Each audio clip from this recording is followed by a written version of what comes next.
మా నాయకులు ప్రతిపక్ష నాయకులు గౌరవ పెద్దలు తెలంగాణ తొలి ముఖ్యమంత్రి కేసీఆర్ గారు ఈరోజు కాదు అధ్యక్ష 2004 డిసెంబర్ 17 నాడు ఆనాడు యూపీఏ 1 గవర్నమెంట్లో కేంద్ర మంత్రిగా ఆనాడు వారు ఇక్కడ మన రాష్ట్రంలో ఆనాడు ఉమ్మడి ఆంధ్రప్రదేశ్ రాష్ట్రంలో ఉండే బలహీన వర్గాల సంక్షేమం కోసం పోరాడే ఆర్ కృష్ణయ్య గారు వకులాభరణం కృష్ణమోహన్ రావు గారు ఇట్లాంటి పెద్దలందరినీ కూడా తీసుకొని ఆనాటి అప్పటి ప్రధానమంత్రి గౌరవనీయులు మన్మోహన్ సింగ్ గారి అపాయింట్మెంట్ వారు కోరినారు సార్. ఎందుకంటే బలహీన వర్గాల సమస్యల మీద మాట్లాడాలి, సమయం ఇవ్వండి అని కోరితే ప్రధానమంత్రి గారు ఒక 5 నిమిషాలు సరిపోతుందని అడిగినారు.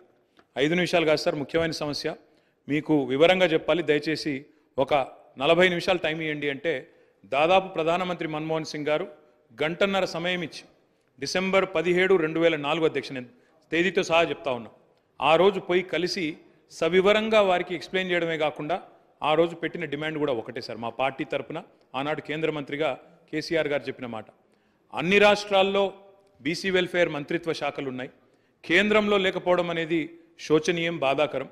కాబట్టి ఓబీసీ వెల్ఫేర్ మినిస్ట్రీ ఖచ్చితంగా పెట్టండి అని ఆనాడు ఒక సహచర మంత్రిగా ఆ రోజు కేసీఆర్ గారు ప్రధానమంత్రి గారిని ఇక్కడ నుంచి మొత్తం సోదరులందరినీ కూడా తీసుకొని పోయి ఆ రోజు డిమాండ్ చేసిన విషయాన్ని కూడా నేను గుర్తు చేస్తా ఉన్నా అధ్యక్ష. ఆ రోజు డిమాండ్ చేయడమే కాదు, ముఖ్యమంత్రిగా ఆనాడు తెలంగాణలో 2014 తర్వాత ఒకసారి కాదు అధ్యక్ష, 2 సార్లు తీర్మానాలు కూడా చేసి పంపించినాము.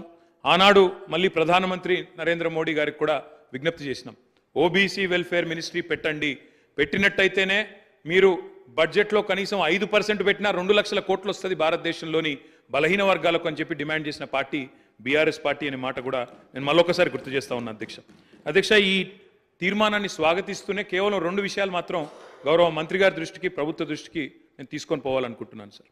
అధ్యక్ష, ఏ కార్యక్రమం చేపట్టినా ఇప్పుడే గౌరవనీయులు గంగుల కమలాకర్ గారు ఒక మంచి మాట చెప్పారు. బీహార్లో ఈ ప్రయత్నం చేసినారు, అక్కడ జనరల్ అడ్మినిస్ట్రేషన్ డిపార్ట్మెంట్ ద్వారా జీఏడీ ద్వారా అక్కడ ఈ కార్యక్రమాన్ని వారు ప్రయత్నం కూడా చేసినారు. ఆనాడు జేడీయూ కాంగ్రెస్ పొత్తులో ఉండే అనుకుంటా, అక్కడ ప్రయత్నం ఆర్జేడీ పొత్తులో ప్రయత్నం చేసినారు. కానీ దురదృష్టవశాత్తు న్యాయపరమైన చిక్కులు రావడం వల్ల మొత్తం ప్రక్రియ ఆగిపోయింది. 500 కోట్లు బడ్జెట్లో పెట్టినప్పటికీ మొత్తం కార్యక్రమానికే విఘాతం కలిగి ఈరోజు ఎటు కాకుండా త్రిశంకు స్వర్గంలో వేలాడుతూ ఉన్నది. కాబట్టి నా విజ్ఞప్తి, మా అందరి విజ్ఞప్తి, మా పార్టీ తరఫున కూడా ప్రభుత్వానికి నేను చేసే విజ్ఞప్తి అధ్యక్ష, ఈ కార్యక్రమం ఫలవంతం కావాలి అంటే మీరు తదుపరి మీరు చెప్పిన బీసీ డిక్లరేషన్లోని ఆ అంశాలన్నీ కూడా అమలు కావాలని మనస్ఫూర్తిగా ఆశిస్తూ ఆకాంక్షిస్తూ ఇది ఫలవంతం కావాలి అంటే ఒక పని చేయాలి అధ్యక్ష. దయచేసి శాసనసభను పొడిగించండి, ఇంకా 2 రోజులు పొడిగించండి, బిల్లు ప్రవేశపెట్టండి. చట్టబద్ధత ఉంటేనే ఈ కార్యక్రమం ఫలవంతం అవుతుంది తప్ప లేకపోతే విఫలం అవుతుంది సార్. ఇంకొక మాట కూడా సార్, ఇప్పుడు జస్టిస్ రాజేందర్ కుమార్ సచార్ గురించి కూడా గౌరవ ముఖ్యమంత్రి గారు చెప్పినారు అధ్యక్ష. జస్టిస్ రాజేందర్ కుమార్ సచార్ కమిటీ ఏర్పాటులో కూడా మా పాత్ర ఉంది, మా నాయకుడు కేసీఆర్ గారి పాత్ర ఉంది. ఆ రోజు యూపీఏలో కేంద్ర కేబినెట్లో వారు ఉన్నప్పుడే ప్రతిపాదన కూడా తీసుకొచ్చాం. ఇప్పుడు ఎందుకు చెప్తా ఉన్నా ఈ మాట అంటే జ్యుడిషియల్ శాంక్టిటీ కానీ అధ్యక్ష ఒక్క నిమిషం మీరు చెప్పాలి చెప్పింది దానికి మొత్తం అధ్యక్ష చెప్పండి సార్, చాలా అధ్యక్ష ఇలాంటి తీర్మానానికి ఒకవేళ నిజంగా ఆశించిన ప్రయోజనం నెరవేరాలంటే, ఎందుకంటే నేను నిజంగా పాయల్ శంకర్ గారు మాట్లాడింది విన్నాను, కాలేరు వెంకటేష్ గారు మాట్లాడింది విన్నాను, శ్రీహరి గారు మాట్లాడింది విన్నాను, శంకరన్న మాట్లాడింది విన్నాను, అందరి గొంతుల్లో ఒక ఆవేదన ఉంది అధ్యక్ష. మా